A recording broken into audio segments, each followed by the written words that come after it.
வணக்கம் viewers, welcome back to Dream2way. இன்றைக்கி நம்ம எங்கே போகிறோம்னா ஈரோடு, திருப்பூர், கோபி, சத்தியமங்கலம் இந்த ஏரியா ஃபுல்லாக சுற்றி இருக்கக்கூடிய ஒரு சூப்பரான ஒரு டூரிஸ்ட் ஸ்பாட்டுக்கு தான் நம்ம போகிறோங்க. இந்த இடம் ஒரு டூரிஸ்ட் ஸ்பாட்லேயே ரொம்பவும் ஒரு முக்கியமான இடம்.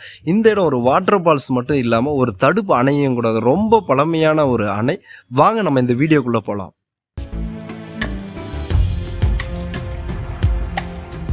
இப்போ நம்ம கொடிவேரி வந்தாச்சுங்க. வண்டியும் பார்க்கிங்கும் பண்ணியாச்சுங்க. இப்போ நம்ம கொடிவேரி பார்க்கிங் பற்றி நம்ம சொல்லணும்னா கண்டிப்பாக நைஸ்ன்னே சொல்லலாம். ஏன்னு பார்த்தீங்கன்னா உள்ளே டிக்கெட்டு கட்டணமாக 5 ரூபா வசூல் பண்ணுறாங்க. உள்ளே ஒவ்வொரு இடத்துல நம்ம வாகனங்கள் நிறுத்தக்கூடிய ஒவ்வொரு இடத்துலமா கேமரா வசதி இருக்குதுங்க. அதே மாதிரி விலை உயர்ந்த பொருட்கள் எதனா நம்ம வண்டியில் வச்சுருந்தாலும் அதுக்கு நம்ம சேஃப்டியாக வச்சுக்கணும் அப்படின்றது அனௌன்ஸும் பண்ணிடுறாங்க. ஏன்னா வாகனத்துக்கு கண்டிப்பாக ரொம்ப சேஃப்டிங்க. இந்த அணை எங்கே இருக்குங்கன்னா கோபிச்செட்டிப்பாளையத்துக்கும் சத்தியமங்கலத்துக்கும் போகிற வழியில் இருக்குதுங்க. அதாவது கோபிச்செட்டிப்பாளையத்திலிருந்து 16 கிலோமீட்டரும் சத்தியமங்கலத்திலிருந்து 8 கிலோமீட்டர் தொலைவில் இந்த அணை இருக்குதுங்க. இப்போ நம்ம டிக்கெட் வாங்கியாச்சுங்க. அதாவது டிக்கெட் சார்ஜ் ஒரு நபருக்கு பார்த்தீங்கன்னா 5 ரூபா வசூல் பண்ணுறாங்க. டிக்கெட் வாங்கிட்டு நம்ம உள்ளே போனாங்கன்னா ஒரு வாய்க்கால் போகுங்க. அந்த வாய்க்கால் மெயின் வாய்க்கால் கிடையாதுங்க. மெயின் வாய்க்கால் பார்த்தீங்கன்னா அந்த சைடு இருக்குங்க. அது பார்த்தீங்கன்னா ஆறுன்னே நம்ம சொல்லலாம். போன உடனே லெஃப்ட் சைடு பார்த்தீங்கன்னா டேமை பற்றி இன்ஃபர்மேஷன் எல்லாமே எழுதியிருப்பாங்க. அந்த இடத்துல அதே பேக் சைடு பார்த்தீங்கன்னா சிறுவர் பூங்கா இருக்குங்க. சிறுவர் பூங்கா நீட்டாக இருக்குங்க. சிறுவர் பூங்கா நல்லா மரமெல்லாம் இருக்கும், நல்லா இருக்குங்க.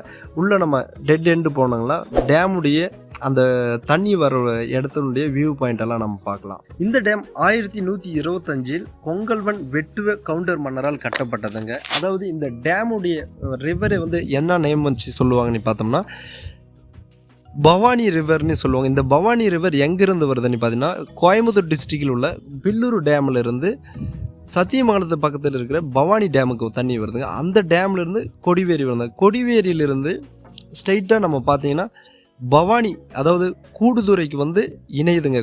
ஓவியங்கள் எல்லாம் அவ்வளோ அழகாக வரைஞ்சிருப்பாங்க, சூப்பராக இருங்க. அதாவது பார்த்திங்கன்னா மயில், புலி, குழந்தைகளுக்கு பிடிக்கும் மாதிரி கார்ட்டூனு, அதாவது நம்மளுடைய கீழே, அதாவது ஃபால்ஸ்க்கு நம்ம கீழே இறங்கி போகும்போது நம்மளுடைய தமிழ் கலாச்சாரங்கள் அது மாதிரி ட்ராயிங்கெல்லாம் கண்டிப்பாக நல்லா வரைஞ்சிருப்பாங்க.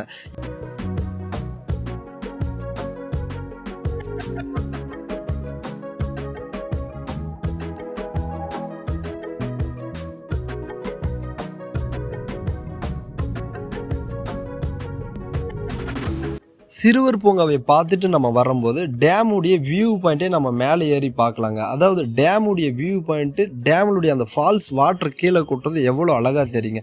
அங்கேருந்து ரோட்வே பிரிட்ஜு நம்ம பார்க்கலாங்க. அதாவது கோபியிலிருந்து சத்தியமங்கலம் போகிற பிரிட்ஜு இந்த இடத்துல இருக்குங்க.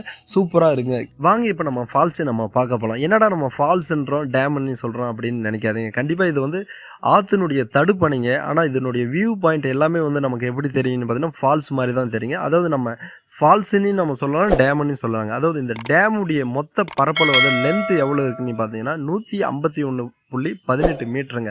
அந்த அளவுக்கு லென்த்துங்க. இந்த இடத்துலேருந்து அந்த இடத்து வரையும் பார்த்தீங்கன்னா 151 மீட்டருங்க. அதாவது நம்ம உள்ளே போகும்போதே கண்டிப்பாக நமக்கு ஒரு சேஃப்டி ஃபீல் நம்மளுக்கு கிடைக்குங்க. அப்படி இருந்தாலும் கூட நம்ம உள்ளே போகும்போது கண்டிப்பாக சேஃப்டியாக இருக்குன்னு குழந்தைங்களெல்லாம் நம்ம கூப்பிட்டுட்டு போகும்போது கையை பிடிச்சி தாங்க நம்ம கூப்பிட்டு போயாகணும். ஏன்னா நம்ம குழந்தைய விடும்போது அது குழந்தைங்க லைட்டாக அடிச்சுட்டு போகிறதுக்கு வாய்ப்பு இருக்குங்க. ரொம்ப ஃபோர்ஸாக தண்ணி வராதுங்க. ஏன்னா இந்த சம்மர் டைம்லாம் பார்த்தீங்கன்னா ரொம்ப ஸ்லோவாக தான் தண்ணி வருங்க. ஃபால்ஸில் நம்ம உள்ளே போயிட்டு குளிச்சுட்டு நல்லா என்ஜாய் பண்ணிட்டு எவ்வளோ நேரம் நமக்கு ரெஸ்ட் எடுக்க முடியுமோ அவ்வளோ நேரம் உள்ள தண்ணியில் ரெஸ்ட் எடுத்துட்டு இங்கே வந்தாங்கன்னா, அதாவது அந்த பிரிட்ஜு கீழே பார்த்தீங்கன்னா சாப்பாடு, மீன் எல்லாமே செஞ்சு வச்சுருப்பாங்க. அதாவது ஒரு சில இடத்துல பழைய மீனும் இருக்குதுங்க. ஏன்னா நாங்கள் போகும்போது பழசு நாங்கள் சாப்பிட்ட மாதிரி இருந்ததுங்க. ஸோ அதனால் நீங்கள் என்ன பண்ணணும், கொஞ்சம் சேஃப்டியாக நீங்கள் பார்த்துட்டு புதுசாக பழசாக பார்த்துட்டு நீங்கள் சாப்பிட்டுங்க.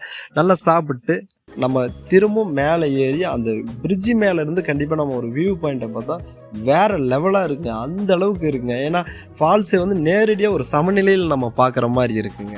இந்த வீடியோ உங்களுக்கு பிடித்திருந்தால் லைக் பண்ணுங்கள், கமெண்ட் பண்ணுங்கள், ஷேர் பண்ணுங்கள். மறக்காமல் Dream2way சேனலுக்கு சப்ஸ்கிரைப் பண்ணுங்கள்.